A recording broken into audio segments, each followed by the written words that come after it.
listening to Zap Night, a video game review podcast. Join your hosts Danny, Kaylie, Seth, and Evan as we review video games from all systems and all genres. Hey guys, and welcome to episode 40 for Zap Night. I'm your host Danny. And I'm your co-host Kaylie. 40? 40! I say this every number. But it really is. Like, once we hit 50. I realize it's like been doubling since we've had Seth and Evan on the other, on the 15th of every month. But still, 40 episodes? We were just a baby like 2-3 years ago. Aww, we're 3 years old. Not quite. I think like June, whatever. Anyway, today's episode is for Final Fantasy V. First thoughts, first impressions, Kaylie. What? This game was charming. The story was amazing.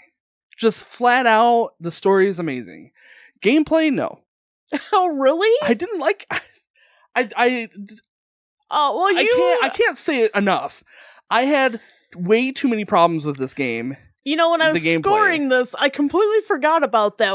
Because my gameplay was fine. You struggled horribly. But somehow my scores are more than yours? How did that work? I tend to... You're like I grade way on more negative? The side of caution, I guess. I don't know. Well, yeah, I struggled throughout the whole game. Maybe it was because I was live on Twitch the whole time, which, by the way... If you're interested, you can go to our YouTube channel where I've backed up all the Twitch streams, and you can watch my playthrough of 5 if you dare. It's not terrible. It's fun to watch because I struggle so bad that it's funny. But from my perspective, it was just a nightmare because every time I freaking streamed, I would run into a boss, he would kill me over and over and over and over again. And I'm just frustrated and flustered and I'm just done. I said in once, I said in a couple times, various times, but I said in once when you went live and I just sat there giggling and laughing. So I was like, Danny, no. The Osmos battle. Oh my gosh. We'll get into it. We'll definitely get into it. Some of the worst boss fights for sure.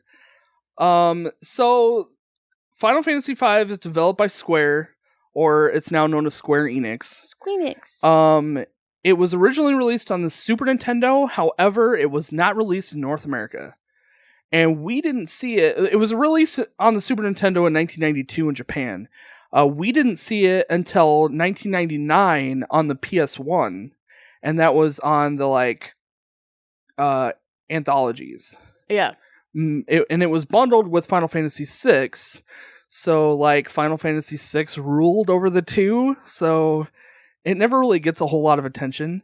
And I have to say I've noticed that, because when I was streaming, with the previous Final Fantasy games, I would always get that one super fan who would jump in and be like, oh, this game's great, and would know the ins and outs of this game. I didn't have that with Final Fantasy V. No Final Fantasy V fan jumped in and was helping me at all. I was on my own. I tried, I have the guide, but I tried not to use it just because I kind of like that. I like letting the game guide me instead of a guide me. But that said, I had to jump into the guide for a few boss fights. I have to say though, I usually use a guide just because I need to push it out as quickly as possible. Sure. And I did use it, but for the first half of the game, I don't think I did. You really don't need to. It's pretty good. So far, the games that I've played, Final Fantasy-wise, I haven't needed... Actually, all the games, to be honest, all the games that we've played for the podcast, I haven't needed the guide. Some of them I use kind of as a reference to how far along I am, so that I know how I'm doing, time frame, how well I'm progressing, but this game was the first one that actually pushed me to be okay, I'm gonna have to look this up. Oh, wow. And there was one fight, I can't even remember now who it was, but there was one fight that I'm I can't beat it. I have to figure out what it is that I'm doing wrong. And it was I tweaked my jobs and whatever, and I was fine. Anyway, sorry, tangents. 1991, it was released on the PS1. We would have played this on the PS1. However, the PS1 versions suck. They're terrible. they're really laggy when you open up menus. They're really laggy when you get into a battle. There's something about how the Super Nintendo game was ported over for the PlayStation that just didn't translate well. However, in 2006, they released a Game Boy Advance version that we played, and that version is supposed to be as close to the original with like minor updates and tweaks. I think they might have fixed a couple bugs. I think they might have updated the sprites a tiny bit too. They probably did, like clean it up a little. I know that they added 3 more job systems and an extra dungeon. Is that the last 3 that you get? I see. The one that's in that tower where Mimic is? Yeah. Was it Mimic? Well, no. It was a completely different, because I didn't do that part. Oh, you didn't do Mimic? Yeah, you're right. It's that crack that opens up. Yeah. So that is new for the Game Boy Advance version. I don't know about the PS1. I don't know. I didn't look that far into it. I knew I needed to focus on my version, so that's what I knew.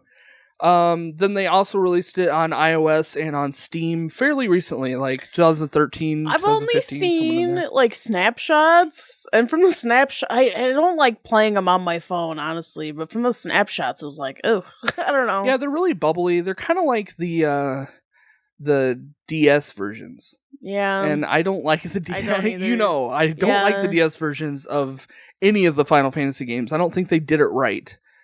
But, whatever. We digress.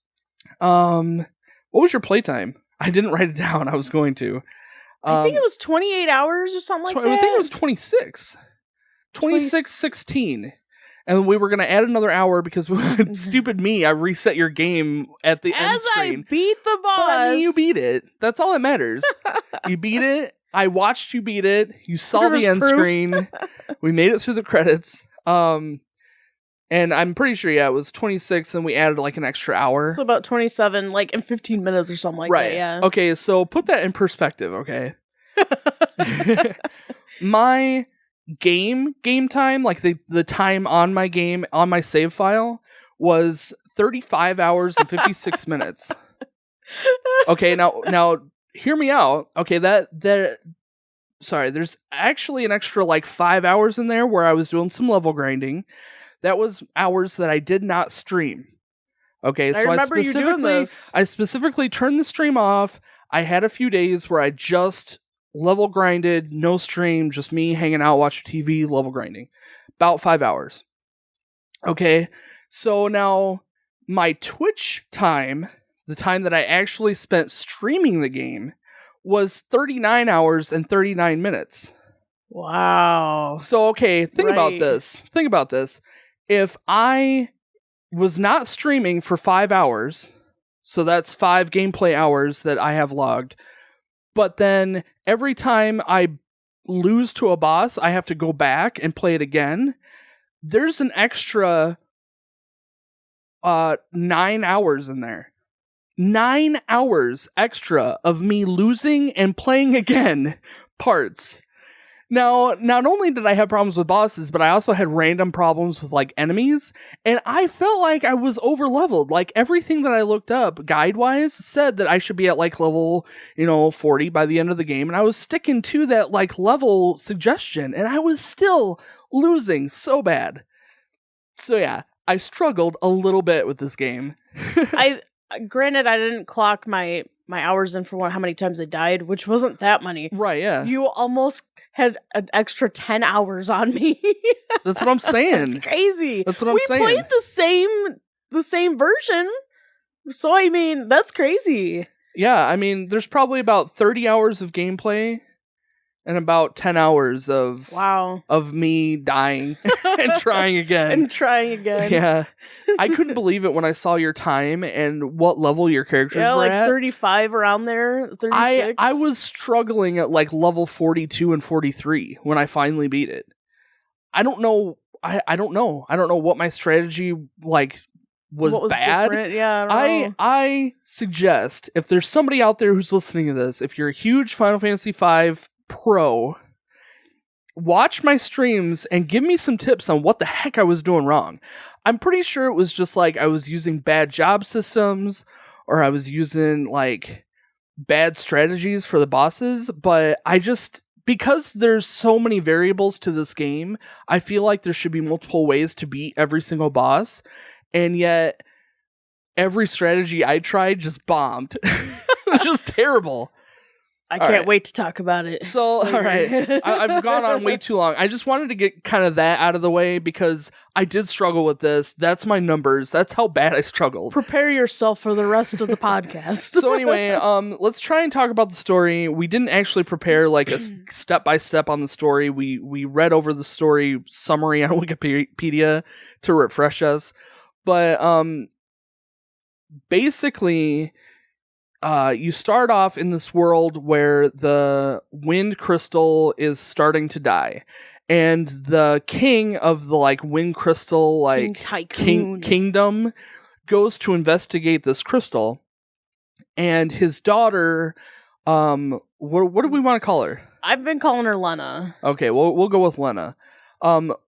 His daughter Lena goes out to find him, and I don't know what her plan was to rescue him. Maybe she felt like there was something wrong. That was strange too, but yeah, she intends to just bring him back. I guess I don't know, because she sees him off, and then she goes to follow him. And he specifically says, "Don't follow me," and she continues to follow him. Anyway, as she's out and about, a meteor crashes, and she falls unconscious or gets hurt or something by the meteor. Like and in a nearby forest, Bart's a just traveler is runs across Lena and rescues her and saves her from some monsters or whatever havoc is going on from the meteor.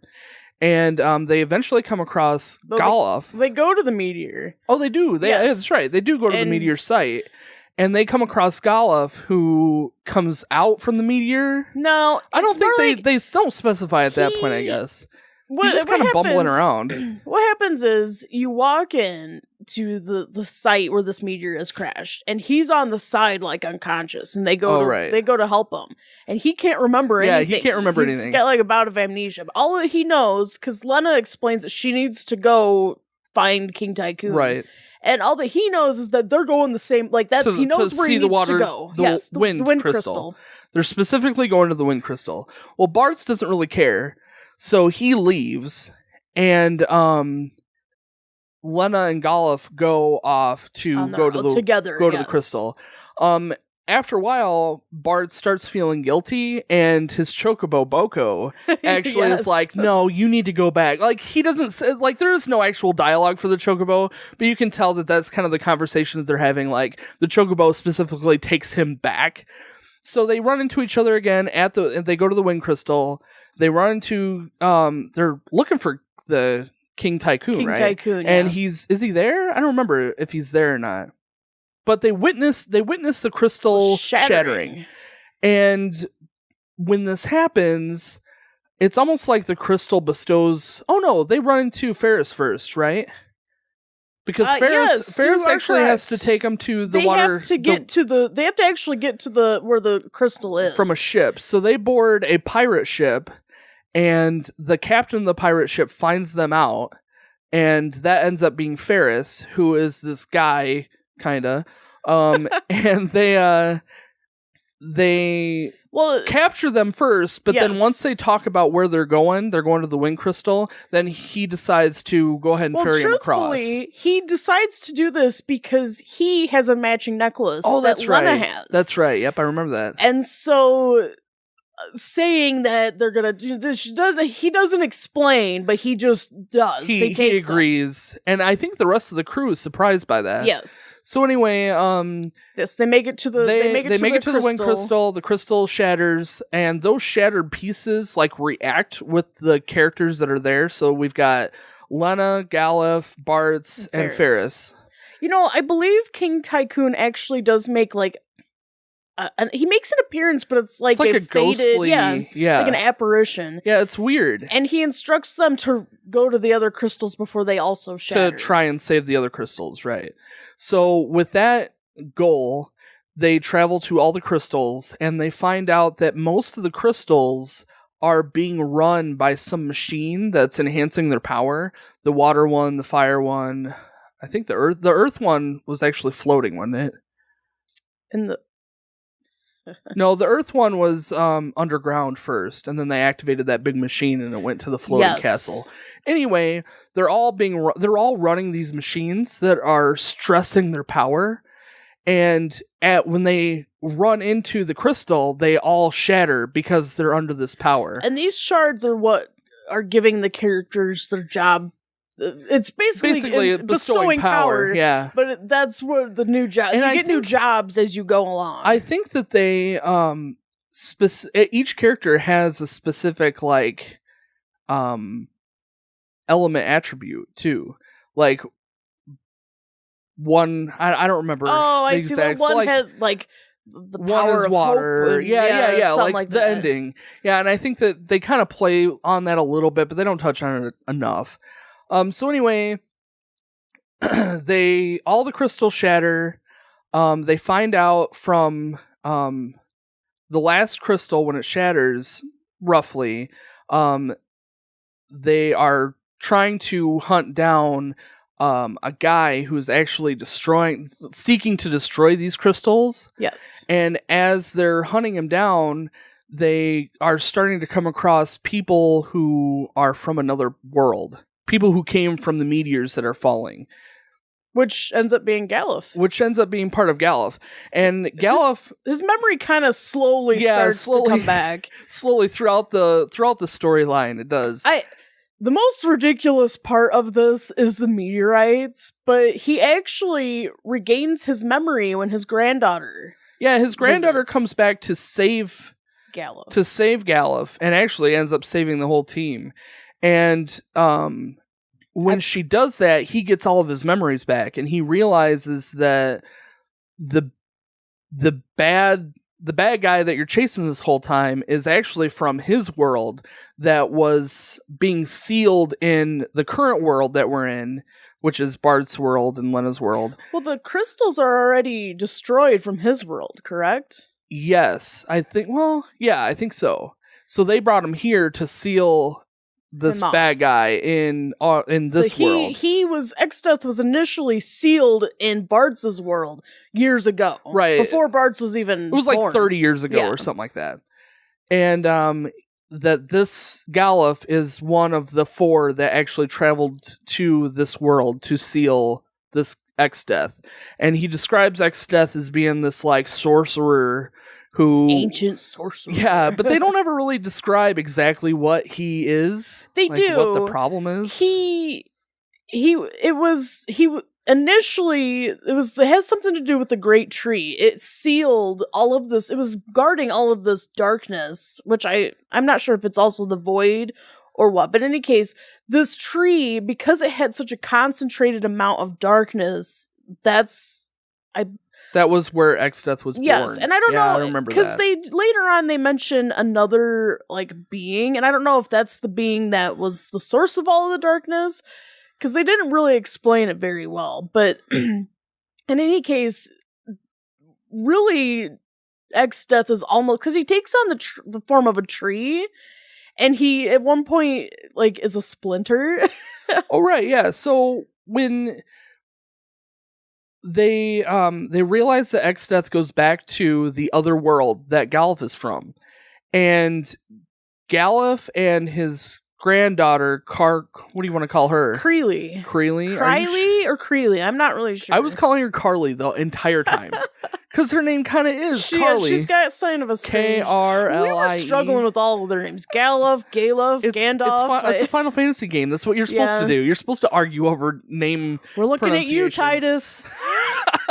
Yeah, what the heck, man? Anyway, and Aerith, Aranus, I have no idea anymore. So anyway, after they go back to their world, right? Yes. Well, Exdeath has been freed, and he makes his way to Galuf's world. And Galuf says, stay, you can't come back. If you go, this you isn't can't your come fight, back. sort of thing. So Galuf leaves. Well, the party decides, no, this isn't just his fight. This is our fight now. We're already involved. The crystals and everything, we're all involved. So they make their way back to the meteorites. They like charge all they gather material from all the meteorites to charge one to send them all to the other world. A one-way trip to that's how they played it up, is a one-way trip.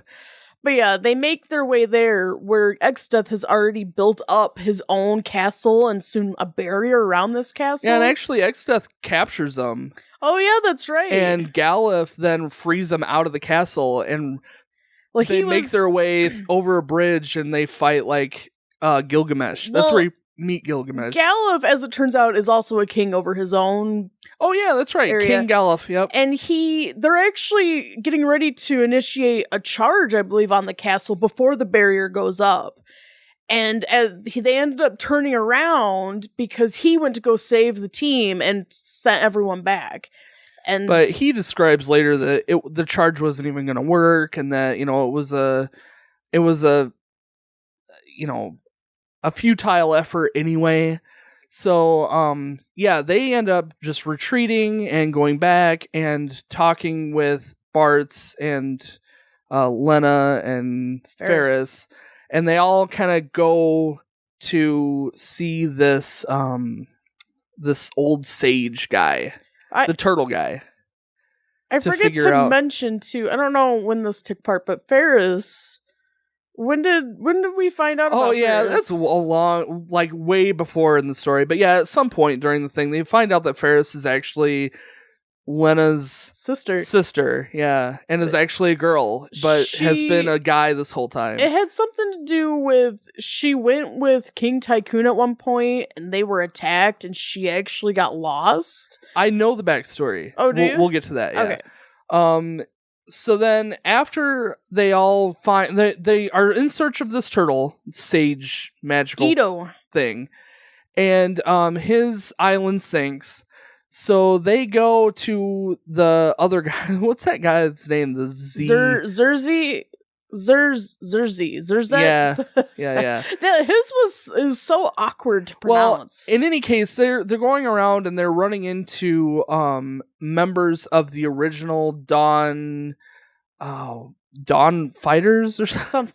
I'm butchering it. I know, so bad. It's so terrible. I'm so sorry. You run into the previous like protectors warriors, of the crystals that sealed Exdeath initially, right? And you find out that Bartz's dad is actually one of those too, and Bartz's dad is obviously dead at this point. And it's I don't know where I was going with that, but in any case. you are actually meeting up with these older original generation of people, you're finding out these backstories of who Exdeath is and what you're fighting. And when you do finally run into that sage guy, he tells you to go to the forest of the dark forest that Galuf's power was originally sealed. Well, Exdeath's. What did I say? Sorry. Yes, Exdeath's power. It's interesting because the story is that, I mean, it is very in-depth. Like, they actually give you the story you craved from the previous Final Fantasy. It really is. Yeah, it really is. So, in any case, Exdeath, you think you beat him. But you don't. You go, you fight him, you break the barrier, you go underneath the tower, you break the barrier over the castle, you siege the castle, take down Exdeath, you think he's dead. And then he comes back as a splinter. Well, doesn't the world merge after you kill him? I believe, kind of. What happens is you go fight these false crystals, which is actually the crystals trying to, like, regain their power. Or something like that. Like, there's a guardian, and you actually end up breaking the protection of the crystals and breaking them completely. I don't know. Well, in any case, you end up at this merged world where you think everything is fine, and everyone's, like, happy because they're back home. And Bartz doesn't think that it's over. I think he feels a suspicion in the air that there's something going on. So him and Carly go in search around the world, and they run into that mage again, the turtle guy. What's his name? Guido. Yeah, because Lena and Ferris go back to the castle. Right, yeah. Because they're princesses. They have to rule something. And with King Tycoon gone, somebody has to rule. In any case... well, let's not forget what happened to Galuf. Oh, right. Yeah, okay. Because that's what I was going to say. When you fight the crystals and all this happens, Exdeath actually does come back. And he is trying to attack... Yeah. No, he doesn't come back, excuse me. He when you go in to fight him, you can't kill him. And he proceeds to attack your party. Well, Kaylie actually manages to come in at like their aid because she rides their Windrake over. Yeah, Windrake. And she actually counters Exdeath back and she tries to help everyone. Well, she ends up getting captured. Ensnared as well. And then Galuf like turns into Super Saiyan. Yes, and he manages to break through. And in an attempt to rescue Kaylie, he ends up fighting Exdeath. And you actually enter a battle where you actually have 0 HP, but he's still alive. Yeah, and you're still like attacking and stuff, yeah. But yes, in the end, he ends up forfeiting his life because of this. Right. But in the end... Exdeath dies. Yes. Well, so they thought. Exdeath died. And so then the world goes... So when the world merges, they all of a sudden... It was very... You know, I did get confused on that, and that makes sense now. Because they ended up back in their home world, well, it's because the worlds merged. So yes, you are correct. I think... Yeah. So then... After they go to the castle, Bartz and Kaylie decide to go off on their own to figure out... Just to make sure everything's alright. Yes. They run across that sage guy. Guido? Who... he's a turtle. Yeah, he's a turtle. But isn't it there that the splinter, like, reacts? Yes. And... Because Kaylie starts complaining about this splinter that's been itching on her or something. Well, you actually and it turns into a big stick. Yes. Well, by the way, you actually managed to catch up with Ferris. Because Ferris leaves... Oh, yeah, Ferris at some point... the castle because she is not fit to really it's not her style anymore. So yes, but you end up going back to the forest where Guido instructs you to go because he gives you this branch that was the original branch, I think, from the tree that sealed Exdeath, because that's the only way you can get into the forest otherwise. Right. And there, I believe, is maybe where you fight the crystals. Do you know what I'm talking about? These they're like false crystals. Oh yeah, I do remember that. Yeah, I don't remember where that was. I don't know. We played it, I swear. The biggest thing is that the splinter turns into Exdeath as like a reborn Exdeath, and he then has full control of the Void, which turns up to be the like big bad thing. Kind of like how Sephiroth summoned Meteor, and Meteor was like the big bad looming thing, where the Void is like that in this game. Well, it begins to suck up. There's just big voids in Earth, like the Earth. Yeah, it's absorbed the like castle. Like I think actually because they thought that Lena died. Castle Tycoon, yes. Yeah. So he takes it, and the Windrake sacrificed itself to bring her out. Right. So then, once the Void starts, they realize Exdeath is back. Kaylie joins your party. She actually gets she inherits his abilities. Right. So she's actually the new Galuf. The four of you, Bartz, Kaylie, Lenneth, and what's her name? He's been drinking on the job. I haven't. Lena, Ferris, Bartz, right? Okay. Kaylie. They all they have to go around and find these tomes.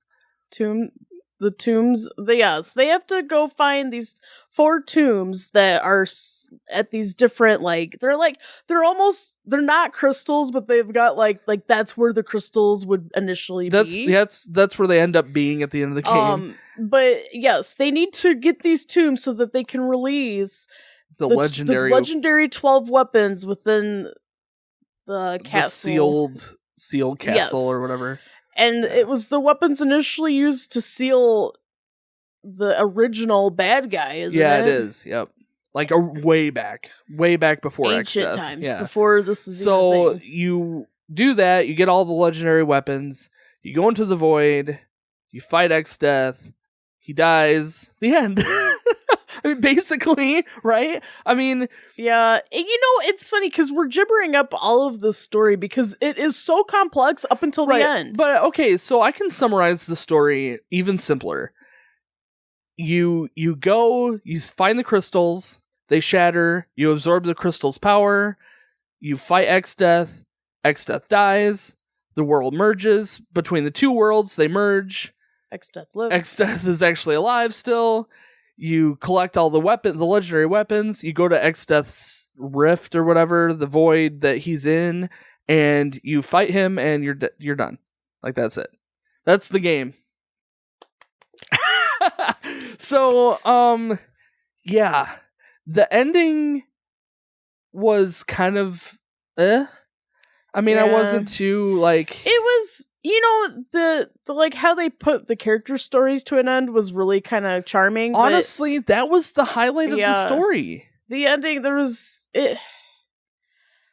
I don't know. It was very strange. I mean, basically, I feel like at the very end, the void, like, looks like it's taken over the world, but because the 4 warriors of light, now their deemed name, they are able to restore the crystals back to their full power, which in turn turns the world back on or recreates the world, and then they go to be in the world again. And that's really it. I mean... it's funny because the last few Final Fantasies I kept saying, like, there needs to be more character development, or there needs to be more of this. And that definitely was the highlight of this game. They finally did it, but then it's like the rest of it's lacking now. Yeah, and I guess, you're right. This game, we kept saying, like, throughout the weeks, was like, oh, I like this game a lot, but I can't wait for it to be done. Like, can you believe if they had continued on with it, though, it would have been longer? I feel like that they, and we're getting into, like, the topic of the story instead of babbling on about how the story was supposed to be. Instead of butchering the story, we're now talking about what we think about the story. I think that the highlight was definitely the characters, the backstory, tons of backstory, tons of character development and progression, and even, like... side characters had story, but I was going to say even, like, an ending where, you can see the characters... What happened to each character. You kind of get a sense of what the characters are doing with their, like... after fight life, By the way, gut-wrenching storyline was poor Sildra, the like sea creature of Ferris. Oh yeah. Broke my heart. Really? Yeah, man, I loved Sildra. I felt so bad for Carly. I felt so bad for her the whole game. Why, Kaylie? Just because her grandpa died? Just because her grandpa died, and she was so sad. That's all she had. She was a little girl. I know, and she was so sad. I hate little girl, like not little girl. I hate little girls. Weird thing. I don't like the little kid characters in games, but hers I didn't mind. I really liked hers. Yeah. I like kids. That's backstories, quick.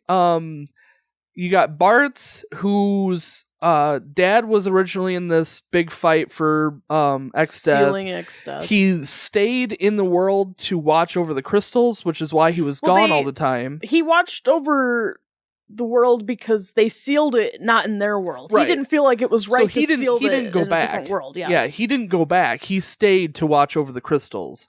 And so because he stayed, he ended up finding a wife, he had a kid, but he was still gone all the time fighting monsters. And eventually he got sick and he died. And his wife dies first. Yeah, he actually takes Bart's out with them traveling. Right. And he gets sick and ends up dying. So Bart's is kind of left this sole, family member, and for whatever reason his dad told him to continue traveling the world, which I found kind of a weird thing. Like, if that's what killed you to begin with, why are you having your son do the traveling too? I don't know. In any case, that's pretty much Bart's backstory. Ferris, I want to know about Ferris. So if you talk to enough people, you kind of get you piece together a bit of a story. Ferris, yeah, you were right that they went out, they encountered some attack, and Ferris got lost. Well, actually, Ferris fell in a river, and there's a guy inside the cavern who says that they fished. Oh yes, they fished a boy out of the. No, I think they said. Oh, did they say? They say that they fished a boy out of the. Or no, you're right. You're right. They fished a girl out of the river, but because there was no place for a girl within their group, they disguised him as a boy, and eventually, no one remembered that it was a girl to begin with.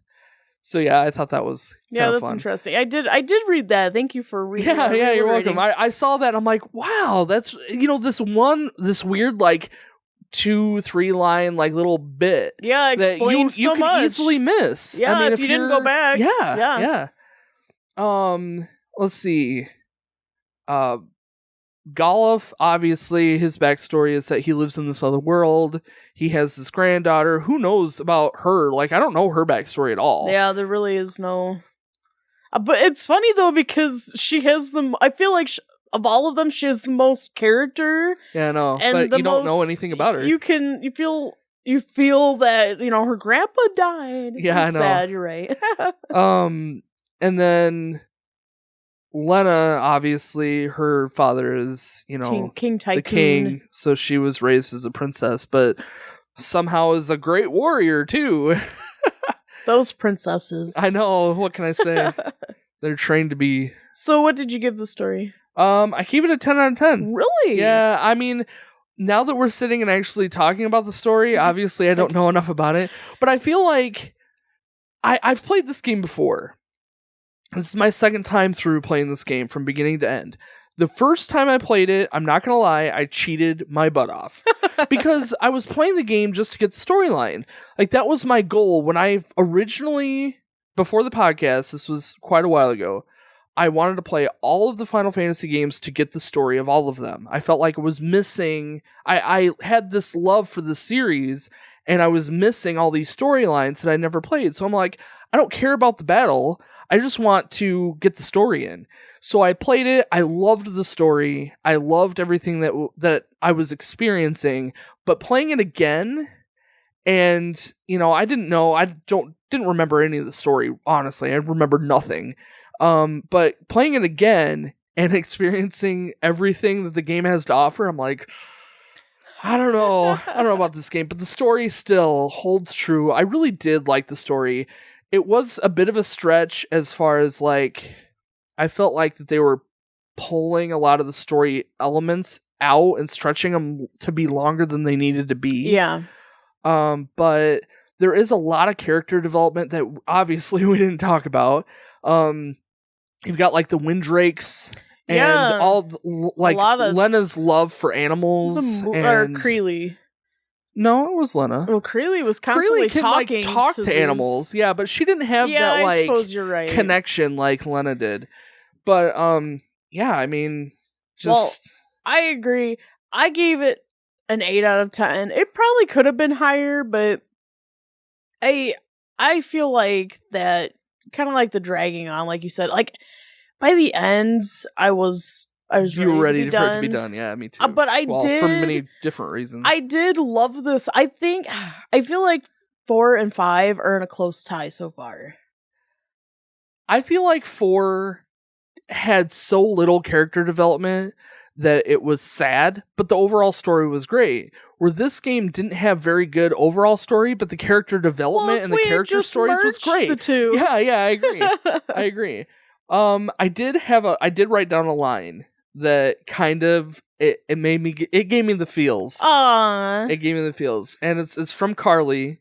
She says to Mid, Mid, take care of your grandpa. Oh, I know. I thought that. And it was just like, sure to take care of your grandpa. And it was just this like one line of like, hey, like he's there, and I'm like, even in the stream, I'm like, that's good advice for anyone who still has their grandparents.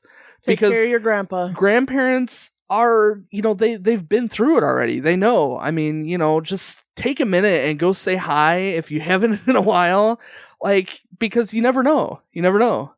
So yeah, fair advice. That's sad. I know. Give me the feels again. I know. So I also said that there was a lot of details while talking with the NPCs, kind of talking about the Ferris thing, but also there's small character development even with NPCs, like Sid.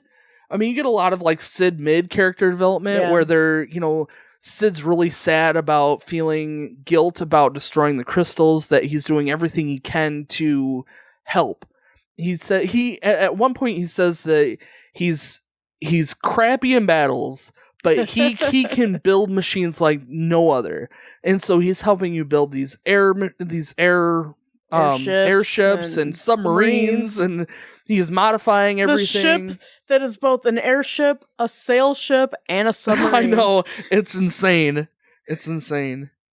And then Gilgamesh. I'm so sad that you missed that extra dialogue with Gil. You'll have to go back and try and catch it. It's like right there in the rift, right when you enter that like blue like area where you actually fight Exdeath. But yeah, I mean, it starts off where Gilgamesh is just kind of like blindly fighting in this army, and he really likes that challenge, as he does in most of the Final Fantasy games that you run across him. You know, he likes that challenge of a good fight. And as you're fighting him, he slowly like grows to actually look forward to meeting your party again. And then at the very end, he comes to realize that he's been fighting on the wrong side the whole time, and he actually ends up helping your party before he moves on. And actually, no, he sacrifices himself. I forgot about that. Really? Yeah, so that I had no idea. That necromancer guy that you fight. Yeah. I don't remember his name. But at the very end, you fight a monster, and he shows up and he fights the monster with you. But then at the very end, he actually does like a self-destruct move and blows himself up. Yeah. I didn't have that dialogue. Yeah, you should watch it. It's really neat. I was really surprised that you didn't have that extra. I don't know what you must have killed him at some point. I think I did, yeah. And I think it might have been optional, but it was probably because my guys were so crappy that your guys killed him and my guys just couldn't do it. So you're just like, oh, you guys suck. I'm gonna leave. Did you give any bad notes? I mean, other than kind of what we talked about. No, I think pretty much that's how I felt about it. I mean, it was a good story. Yep. I feel like your 8 is a little low and my 10 is a little high, but I mean, 2 9s are like perfect. So our score's okay. Our score's okay. Graphics. 8. 9.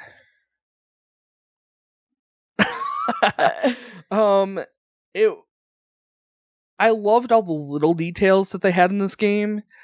Oh, okay. So, 2 things that I really noticed. And there was a couple other things, but 2 things that I really liked was you get this little tiny animation when because your ship turns into an everything. I was going to talk about this too. The little drips.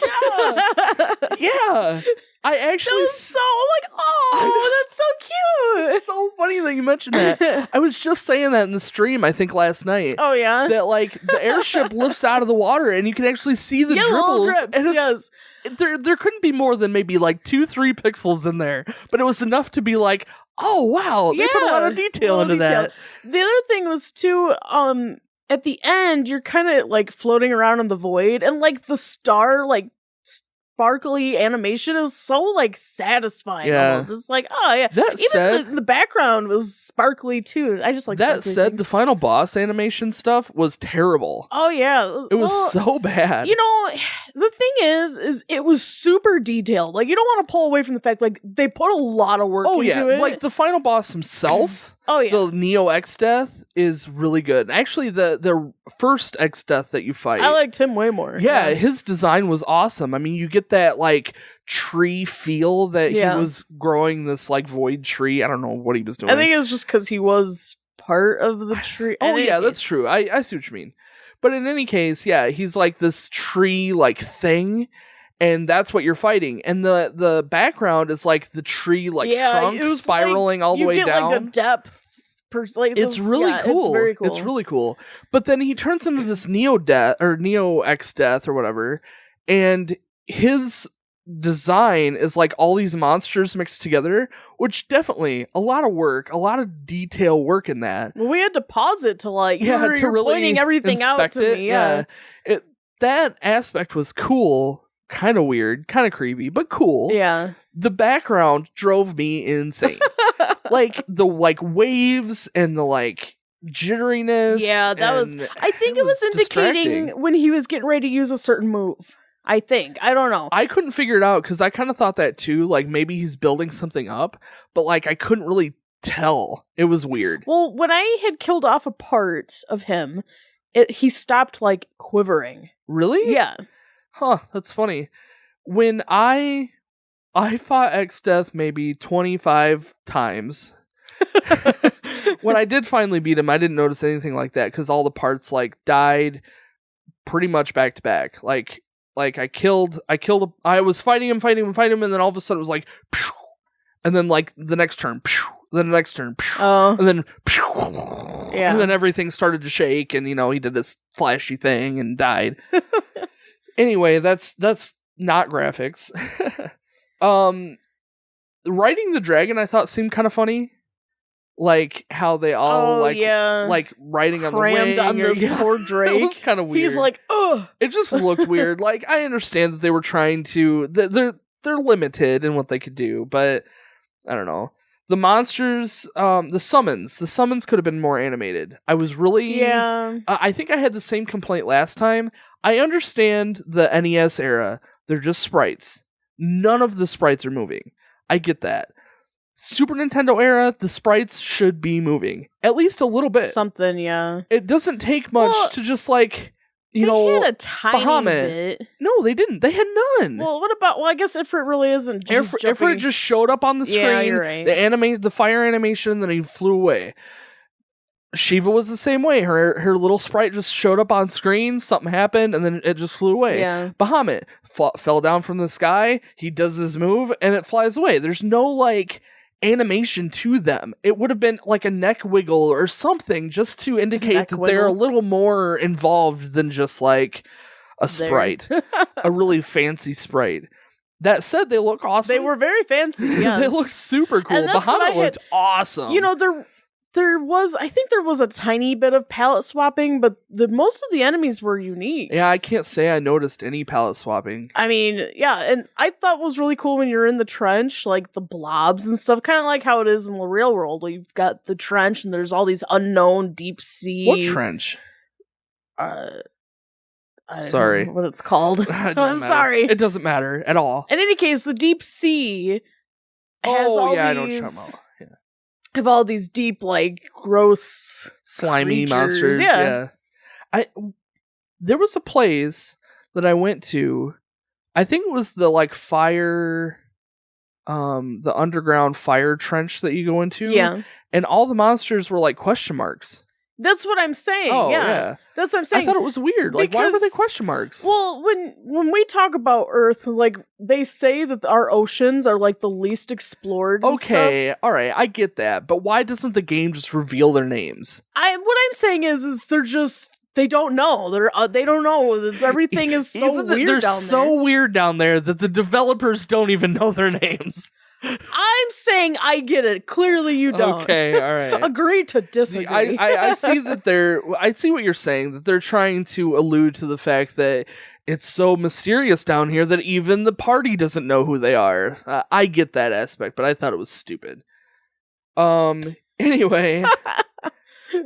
So what'd you give graphics? I gave it a 9. You gave it an 8. Yeah, I think we said that already. Oh, I'm sorry. Oh, it's fine. It's fine. Gameplay. This is my lowest score. Really? I gave it an 8. Whoa. I know, it's not that bad, well, right? I gave it an 8 too. I don't think anything exceeds. I think all of my scores are 8. Really? Yeah. It was a solid B, okay? This was my lowest score. I don't know, I guess the rest of them were so much better than the gameplay that I didn't want to give the gameplay a 5 that it kind of deserved. No, it didn't deserve it. I gave it a little bit higher score than I probably should have, only because I know that my experience was out of the norm. Norm. What did I say? And the dorm. It was in the dorm. It was in the dorm and out of the norm. No idea. So, obviously, we kind of talked about this a little bit already with how bad my experience was. Let me go over mine first. Yeah, because I think I had the most normal game experience. I couldn't believe your time. So, what I have written down here is there's really not much to complain about for me. The job system, I liked the job system. I felt like you progressively got more jobs at a steady pace. You could keep moving up. I liked that you got to choose who you wanted to be your mage, who you wanted to be your physical attacker, or if you wanted to sit and take the time to make all of them. Very customizable. Yeah. I liked that we had a tiny bit of different game experiences. Wouldn't call it tiny, but all right. Well, so at the end of the game, if one of your team members dies... I see what you mean, yeah. If one of your team members dies, in the ending, it's just tweaked a little bit. Depending on who's still alive, your ending is different. Yes, not by much. Not enough loved to... that. I couldn't believe that. You're watching the ending like, what's going on? I had already filled out my score sheet when you beat your game. I see. So I didn't know about that. I thought that it was just the ending is the ending, that if your characters were dead, that it was just like, any other battle. Like, you end the battle and your characters are still alive. But that's not the case with the last battle. And I was so surprised by that. That, the story, the ending changes a little bit depending on who's still alive at the end. And look at Gilgamesh. Yeah, I know. Gilgamesh. Well, that didn't really impact, like, the end. But yeah. Oh, I'm just saying, like, little things, like, determine what, and apparently you get an option to release some of the prisoners in one of the castles. Oh yeah, I saw that. And if you release them, did you release them? I didn't either. But I guess if you did, some of the like stuff that you want to take later on in the game, that like it reflects that and whatnot. Interesting. I kind of thought it might, but I didn't want to like ruin my chances of something, so I just didn't do anything. One of my favorite things I want to know, which really shows like the complexity of the job system and how obviously it makes or breaks your game. You struggled with Leviathan. Oh yeah. You struggled a lot. I did, yeah. Before I started with Leviathan, actually, to be honest, that Leviathan fight that you watched, pretty average for me. that was kind of my gameplay in a nutshell. So I went in to fight Leviathan. During the course of the dungeon, I had equipped my black mage, who was also my summoner, with the pitfall to see where the pitfalls were. Well, I forgot to take it off, so I didn't have any black magic. I accidentally left a reflect ring on one of my characters, so I couldn't cast magic or healing on my entire party all at once. Right. So I felt like I was very handicapped, and I still beat it the first try. I believe it, though. I believe it. I managed to watch one of your streams after the fact, with Automos. Oh, yeah. And it does show how, like, the bosses definitely there's always a trick of some sort to these bosses. And one of the tricks to this boss specifically is that if one of your characters was dead, he would stop casting comment on you. However, you kept reviving yours, so you were constantly battling back and forth. Well, your characters just would slowly creep across the screen, and I'm watching, I'm like, no, Danny, no! It was just... You won by the skin of your teeth. I know. How you managed... All my characters were eaten by the void that Automos was eating them. And I had, like, one move left with Bart's. And, like, I think he had, like, I don't know, 100 HP or something like that. Like, Comet was about to destroy him. And Bart's, like, I think he jumped. Oh, and yes, then, like, you were that last jump killed him. And I was just like, I can't believe I'm like, I'm fine. I did it. I will say, I did have that when I fought the final boss. Yeah, How I beat the final boss, because I was, like, on the brink of death. Like, no items, no nothing. Everyone was dead except Bart's. Right. Crazy. I do agree that the battle system, because it's so customizable, it's neat, but I don't like that.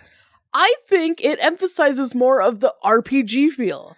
I agree. You're absolutely right. It is very classic RPG. No, I mean, I think it really reinforces, like, You can be what you want to be. You are playing that role. Like, you are in yeah. this. This is what you've made this decision. Yeah, like the game didn't predestine this guy to be a thief, this girl to be a mage. See, but that's what I like. Like, for me, okay, you run into a boss who specifically wants he has a very specific way of beating. But you've tailored your party to be something else entirely. So then when you run into this boss, which clearly was every boss for me, you had to go back and you had to tweak your party to fit the needs of beating that boss. I did not have that experience. And I don't know why I did. I don't know why. I don't know. I did everything I was trying to level up. I was trying to, you were 10 levels higher than me, I believe. I was trying to, like, manipulate my characters so that they had similar skills, but still had, like, a broad variety of skills, and I still was being demolished. It just, like, nothing I did really helped. And then when I finally, like, the final boss, I fought, like, maybe 20 times, literally, like, 20 times. And towards the end, I last night, I beat it today, this morning, I beat it. Yep. Last night I was playing and I was so defeated. And it was getting late and I was just like burnt out and I'm like, I'm done. Like I can't finish this tonight. So I turned it off. I sat down and I was just kind of thinking about what I could do to fix my situation. So I left that whole like rift area. I stocked up and I thought, you know what? I'm going to completely redesign my team. And that's what finally did it. I ended up just completely redesigning how my team worked. And finally that just worked. But it was very tailored to exactly what X-Death was doing. So it's like, I can't like re-tailor my whole group every boss fight. That's just stupid. And it's not like I know going into it with no guide, without looking at a guide for every fight. I don't know going into it what I should be using. So it's like, because the team is so customizable, that was my downfall. I see. I think that was my downfall. Where like you look at Final Fantasy VI, Final Fantasy VII, Final Fantasy IV even, they stuck in their roles, so there was no customizing to them. They were what they were. Right, and so leveling up those sets of skills for each of those characters, that's what made me so successful, because I knew exactly what they had to be, what they were. And the game was tailored around what party members you had at the time. Now, so, would you be saying, though, if you had my experience, though, you would be saying probably the opposite? I don't know. I don't know, because I just... It was so bad. My experience was so bad that even like trying to think of it being different is so not feasible. I just can't. It was so terrible. I don't know. I think it's one of those things that really what it boils down to is it's both good and bad. It makes or breaks the game. Yeah, it really does. So that might be it. So where on my part of the good is it's very customizable. It's your part of the bad. Yeah, it really is. So, it's too customizable for me. Yeah. Other aspects, quick. I don't want to spend a whole lot more on gameplay. I liked how the Rift, the last like dungeon area, reused a bunch of dungeons. That was really cool. That was really cool to kind of revisit. And the like town too. That was so... I walked into that town and I'm like, what is going on? I remember, yeah. So that was pretty cool. I feel like the job classes were pretty easy to level up later in the game. Early game, not so easy. Yeah, I agree. Let's see. The spawn rates in some areas was ridiculous. I agree. Yes, it was. I was running from a lot of different like dungeons, and some dungeons I didn't run from any. I wasn't. I was fighting almost everything. Poor guys. And you were abused by this poor game. I was. It was terrible. A lot of the status effects was kind of obscure, like old. The status effect old, like I don't even know. I still don't know what that does. Like it turns your hair gray, and you kind of are a little bit slower. But like I don't really know what's going on. Some of the magic actually allows you to like increase your battle speed, not so much like haste, but like speed. Yeah. I guess I don't think it was that. I had something had to do with like in your menu you can increase the battle speed, and it did that. I don't know. I was looking. I don't know. It was strange. Maybe I'm wrong. Email us and let us know. Zapnight.com. Yeah, there was a lot of side effects that stuff was happening. I'm like, I don't even know what that means. Like, there was one where like there was a boss fight where a circle would engulf your character and like just erase them from gameplay, and they like would spam that move over and over again, which was another downfall of the bosses spammed terrible moves.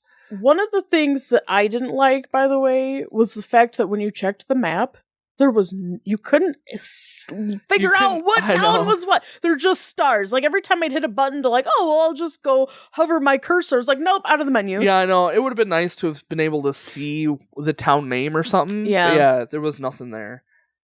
I had a lot of jobs that I left untouched. Yeah, I had a couple here and there, but some of them I really didn't need. Yeah. It was just kind of like... It's neat if you wanted to use it, but I didn't like it. This kind of goes with graphics, I suppose, but I loved that each character had their own design for the different job. I like that too, but I mean, that's nothing new. They had that in 3. It was cute. Kaylie, when she was temporarily my white mage, she had little cat ears. I'm like, aww. So, want to move on? Yeah. Music? Yeah. 9. 8. 7. Oh, 9.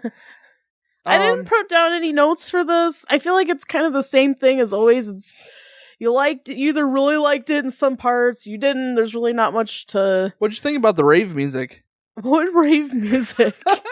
Some of the temples had this like boom boom boom boom boom boom boom I boom, agree. and like I kind of wanted to fist bump a little bit, like boom boom boom boom boom. Every time I did it a couple times in the stream, talked about it because every time it came up, it's like this boom boom boom boom, and I'm like, yeah, rave music. I do feel like it definitely reflected, like it gave you energy to like, yeah, let's go through this. Or there was a lot of melodies in this game that I could tell were reused in later games. Yeah. Lots and lots and lots of melodies that were reused for other games. There's a lot of games. So. Oh yeah, I get that, but it's funny that they reuse so many assets from this game specifically. Yeah, I agree. I did hear quite a few different like games. Just not like entire like musical sets, but just like little melodies that I'm able to like pick out of a song, and I'm like, they've reused that little melody. Your high wind? And I can hear it. I can hear it in these songs because I know like 7, 8, 9, I know those soundtracks so well. And so when I hear these older songs that I'm not so familiar with the soundtrack, and I'm like, I hear this one like little melody, and I'm like, oh my gosh, they've reused that. And they made a whole song out of that little melody. It's amazing. Freaking Nobu. He's awesome. So yeah, 9. I mean, I think the only thing that I could really say is that not a whole lot of songs were excellent. There was like maybe one song that I'm just like, oh my gosh, I love this song. But that was about it. Yeah, they didn't really blow my mind, but it didn't... Bart's Hometown. That was the song that I loved song. I actually liked that town in general. It was just a nice little like, And like you had to work to get there. Yeah. Yep. You probably didn't even have to go there. I don't think so. I bet you could have missed it. There was nothing important there. So overall thoughts. Overall, for my experience of this game, I gave it an 8 out of 10. I as well. It definitely could have been better, especially for me. I should have given it like a 7, but it's okay. I really did like the story. I really did like finding the story. Like, it told plenty of story as it was. Like, I didn't have to go digging for more, but just talking to NPCs, they would give you little tidbits. It's like, I want to talk to everybody now. I definitely think this is an underrated game. It is. Yeah, it totally is. It definitely is the first Final Fantasy game that really took a deep dive into the story. Put the story first. Over gameplay, over graphics, over anything else. Story first. I think that the graphics were not quite as impressive as maybe Final Fantasy IV or what Final Fantasy VI is going to be. They were kind of muted. They were kind of like... They were kind of basic, really. it reminded me a lot. As soon as I started playing, it reminded me of Mystic Quest. You probably haven't played Mystic Quest, but Mystic Quest is like a dumbed down Final Fantasy version, Final Fantasy game, and the sprites look very much like that. And I mean, to that aspect, I didn't like the graphics, but like the gameplay or the story was so in depth that it just conquered it. Just amazing story. It was a bit too long.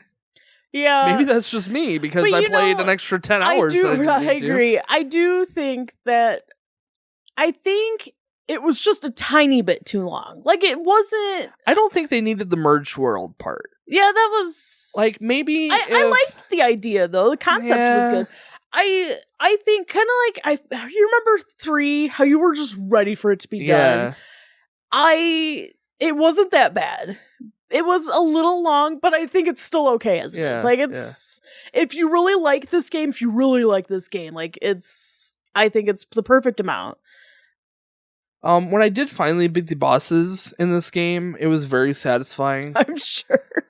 Oh, finally! I mean, I've said it a million times now. There were some bosses that I just fought so many times, and I was so done. But most of the time, if I just took a step back, rethought out my method of fighting, my fighting style, redesigned it a little bit, I go into it with a fresh start, and I would do it. And eventually I did. I beat the whole game eventually. Right. But man, it was tough. Definitely kicked my butt. I feel like this has been the smoothest gameplay I've had in a while. Man, I wish I could say that. Like, we were kind of crunched for time because our week's kind of strange here in February, but honestly, if it was just a regular month, I would have had no problem. This next week would have been, no problem to beat it. I mean, really, for me, too, I did kind of push it out a little harder this weekend. Well, you had an extra 10 hours in there. I know. But I did kind of push it through a little harder the past, weekend or so. But, I mean, I knew that I wanted to try and get it done this weekend. So, had I had, another three days or so, I think it would have been fine. I think the first half of this game is fairly easy mode. Yeah, it is. Yep. I don't think anyone should really... If you like RPGs, this really isn't that... I mean, you had a hard time, but it wasn't. You still can play it, no problem. And I never really had I lie. I had a few times that I was kind of like, where do I go? But eventually figured it out. Like, it wasn't super stuck. But I did have a few times where I was a little lost, a little I don't really know where to go. But for the most part, direction wise, they were pretty good about telling me where I needed to be and giving me hints to where I needed to go. I really didn't look at the book a whole lot. There was a few times where I needed help with the strategy that, I was stuck on a boss, many times. I was stuck on a boss way more than I was stuck in a map. But yeah, I mean, it was a good game, but I'm glad it's done. I said in the Twitch stream, I think it was last night, to a guy who was in there hanging out. And I'm like, I am so done with this game. And I don't mean that I don't necessarily mean that it's a bad game when I say that kind of stuff. I really just mean that I've had my fill of this game. It was good. I've had a good experience with it. Overall, I've had a good experience with this game. Had a lot of challenges. I'm glad those challenges are over. They're behind me now. But we're done. We beat it. I'm ready for some new games. a new game. I'm ready. You sound like you need some rest. I kind of do. It winded you, man. This game just kicked my butt over and over and over again. So my final out of 50 is 44. I'm at 40. Nice. So that's an 84 out of 100. B. It is a B. I was gonna say it's B plus, but it's not. It's a B. Almost. No, I think it deserves that. Yeah. That's a fair score. Score. I really want a Final Fantasy game to be a 10. Oh, but I don't soon. I don't know. I don't know if we're gonna make it. I don't know. Because there's a lot of the Final Fantasy games. It's they focus harder on some aspects than others, and it's does any of them have that perfect balance? I haven't played 6. It's the only one with the exception of 13 on for me, but these earlier games, 6 is the last one I've yet to not play. I feel like I don't know how 7 through 9 or 10 even are gonna go. Like, I don't know how I'm gonna score them. Yeah, I'm curious too because I know those games so well. I know, and I'm worried that I'm gonna be almost too biased on some of them, and I'm really gonna try. 7 for me. Well, I think it'll be all right. I think we have enough experience in Final Fantasy games now to be able to. We have enough experience in crappy RPGs. Well, just game reviewing in general. I mean, we're at episode 40. I mean, we've done a lot of these. We haven't done 40 exactly because we have another team doing it now. But I mean, we have a lot of reviews under our belt. We have a lot of experience with a bunch of different games that I think playing our favorite games coming up very soon. My favorite's 7. Mine's 9. Yours is 9. Nothing against 8. No, that's just how it went. I think that we're gonna be able to fairly score these without being too biased about it. I'm so excited. Because I honestly, from my first playthrough of all the Final Fantasy games, Final Fantasy VI, the way I remember, Final Fantasy VI is technically the best game, that in my opinion. From my experience in the past, 6 was technically the best. 7's still my favorite, but 6 was technically the best. So I'm really curious how playing it again, now that I've got some fresh memories of the old games, I've got, notes from some of these old games. No, they're only getting better. I feel like playing them and then reviewing them, I'm remembering them better than, when I played it through the first time. So, now that I've got some fresh memories in my head of all the old Final Fantasy games, playing 6 again, brand new-ish, I feel like I'm excited for it. I'm not ready for it yet, but I'm excited. I'm excited. Yeah. So yeah, that is our review for Final Fantasy V. I hope you enjoyed it. Yeah. I'm happy it's over. So our next review is with Seth and Evan. They are going to be playing Kingdom Hearts 3. Everyone cheers. I'm very curious if they're actually gonna beat it by the 15th. Only because they've only been playing it for a month. They didn't start it until after they did the review episode for the last game, which was Smash Brothers, if you want to check that out. I don't know if they're going to beat it in a month, so I'll be curious to see if they're going to push it out, but we'll definitely let everybody know over on our YouTube, or not our YouTube. We'll let everybody know over on our website, zapnight.com. By the way, check out YouTube, subscribe over there. That really does help us out. Instagram has been exploding lately, so everybody that's been watching us and following us on Instagram, thank you so much. You are awesome people over there. I'm actually getting to know a lot of those folks, and they're really, really cool. There's a group of video game podcast people that I've been kind of talking to, getting some tips and tricks. Just really cool people over on Instagram. So be sure to follow us. We've got a ton of really awesome pictures from game room highlights that we've been posting on there. So if you like that kind of stuff, check it out. What's our next game? Oh, Cuphead. That's the next review. So Kaylee's not on the next one. It'll be me and a buddy of mine. We finished it already. And it's a brutal game. But yeah, so we're going to be talking about Cuphead on, what's next month? March? No, April 1st. Or excuse me. Now's March. Yes, we're in March. We're in March, so it'll be April. It's been a long Final Fantasy V. Okay? it'll be April 1st with Cuphead. So thank you all so much for watching and listening. This is a long episode. The Final Fantasy ones usually are. I'm willing to bet that Kingdom Hearts will be a long one too. So stay tuned for that, and we will see you all on the next one. Bye!